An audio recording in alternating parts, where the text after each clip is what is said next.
Les gars, je suis énervé. Voilà, je suis énervé. Même si c'était un match nul, on n'a pas perdu. Bref, et on a le match retour chez nous. Mais je suis énervé parce qu'il y a trop de choses qui m'énervent sur ce match.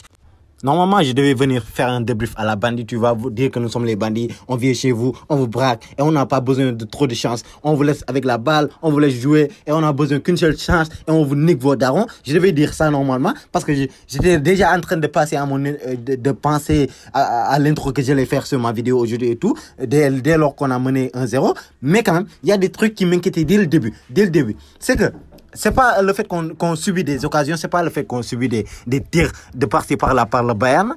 Et c'est pas aussi le fait qu'on les a laissés jouer, qu'on les a laissé la balle pendant tout le match durant, mais c'est le fait qu'on les a laissés jouer sans pour autant réagir, sans pour autant défendre, sans pour autant mettre l'intensité défensive qu'il fallait. Parce que regardons contre Manchester City, on a laissé jouer Manchester City pendant tout le match et tout, mais quand même on défendait, on était là sur les duels, on était là à mettre le pressing qu'il fallait, à mettre l'intensité défensive qu'il fallait, à mettre l'agressivité qu'il fallait, les corners qu'il fallait les gars. Mais aujourd'hui, c'était pas le cas, on était mou les gars, comme des moules. Voilà, on était mou comme des lâches, tu vois. On les a laissés jouer sans pour autant rien faire. Et on sentait la fatigue sur cette équipe. On sentait carrément la fatigue sur cette équipe parce qu'ils ne pouvaient pas fournir l'effort physique qu'il fallait pour défendre, pour mettre l'agressivité, l'intensité défensive et pour défendre sur le Bayern Munich comme il fallait.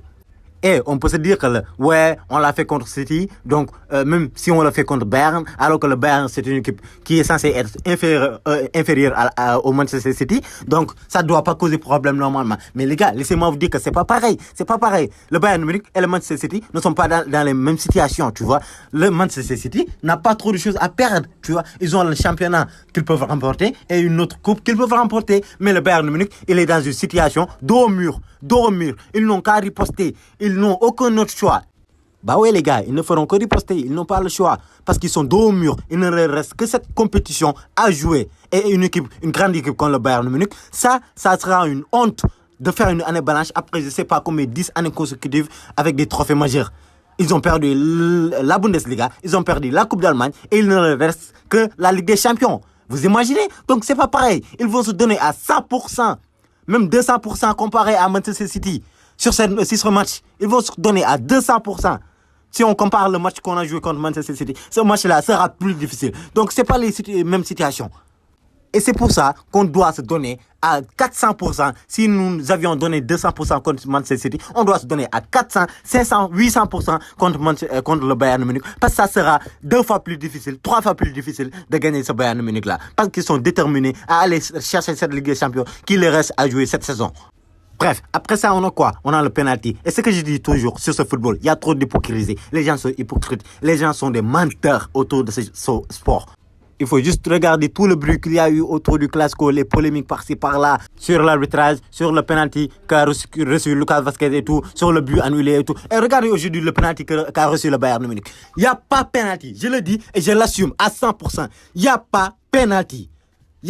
Et tu verras personne dire ça sur le côté barcelonais et tout. Bien vrai qu'il y avait des Madrilènes qui disaient que qui disait clairement que Lucas Vazquez, on ne devait pas siffler ce penalty ou bien tout ça, tu vois, être du côté barcelonais. Mais tu verras jamais un Barcelonais du côté du Real Madrid ou bien un autre supporter d'un autre club du côté du Real Madrid. Parce qu'ils disent tous la même chose. Ils disent tous que les arbitres favorisent le Real Madrid. Le Real Madrid est toujours favorisé par les arbitres. Alors que non, on a vu aujourd'hui le penalty de Lucas Vazquez. Lucas Vazquez a bien vu qu'il a fait l'intention de couper la course de, je sais pas, Jamal Musiala et tout, mais il a retiré sa jambe au dernier moment et sans même toucher Jamal Musiala. Il ne l'a même pas touché. Juste l'intention que Jamal Musiala a juste vu l'intention de Lucas Vazquez et il est tombé. Et c'est la même chose de l'action de Lucas Vazquez sur Koubarsi lors du Classico. C'est la même chose les gars. Il n'y a pas de différence. C'est similaire.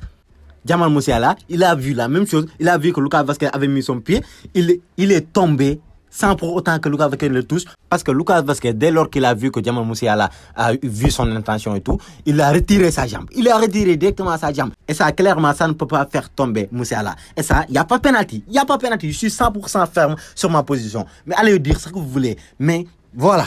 Bon, à part ça, il y a des points positifs quand même. Le vieux Carlo, aujourd'hui, il a vu le jeu, il a vu ce qu'il fallait faire, il a vu que l'équipe souffrait, il a vu que l'équipe était fatiguée. Il a suivi mes conseils, il a fait les changements à temps, il a fait rentrer le vieux Modric, il a fait rentrer Brahim Diaz qu'il fallait, il a fait rentrer aussi Joselu. Et ça nous a permis, tu vois, d'avoir du sang neuf, du jus dans les jambes et d'aller chercher cette égalisation, les gars, d'aller chercher cette égalisation. Voilà, et moi, je croyais fortement qu'on pouvait faire cette remontada et gagner. Et je croyais fortement qu'on allait gagner sur ce match. Mais normalement, on devait gagner parce qu'on nous a volé, on a sifflé un penalty qui n'existe pas. On a donné au Bayern un penalty qui n'existe pas, les gars. Franchement, si ce n'était pas ça, on allait gagner.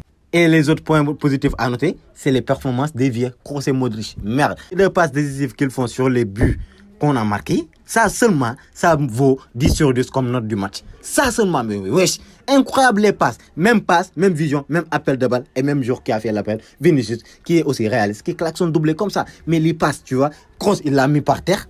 Modric, il l'a mis en l'air. Mais c'est les mêmes passes. Incroyable. La vision de jeu qu'ils ont, les vieux, à toujours 38 ans, je sais pas, 36 ans. Ils sont toujours là avec la même vision de jeu incroyable. Ils te sortent toujours des performances extraordinaires, les gars. Franchement, ils sont incroyables. Rudiger, j'ai bien aimé. Mendy aujourd'hui, je sais pas qu'est-ce qu'il a appris. Mendy, il se faisait dribbler comme pas possible. Wesh, comme pas possible. Mais Jamal Musiala, aujourd'hui, on va en parler, les gars. Jamal Musiala, ce petit, il nous a traumatisés aujourd'hui, les gars. Wesh. Mais il a, avec son gabarit de 1m56 comme ça, mais il te chipait des balles à 2 mètres de hauteur. Wesh, 2 mètres, 3 mètres de hauteur. Mais c'est quoi ça? Ce petit, il est incroyable, wesh. Il a failli niquer Lucas Vazquez. Lucas Vazquez, aujourd'hui, il a souffert. Il a souffert, les gars. Wesh, Jamal Musiala, franchement incroyable. En tout cas, le Bayern, on vous attend au Bernabeu. Et sachez qu'au Bernabeu, 90 minutes, ça se transforme en une éternité pour l'adversaire. Parce que vous allez souffrir, vous allez même pas avoir le temps de respirer. Et vous allez perdre. Vous allez perdre, je vous dis. Let's go, les gars. Rendez-vous la semaine prochaine, les gars, pour les tabasser chez nous au Bernabeu, les gars.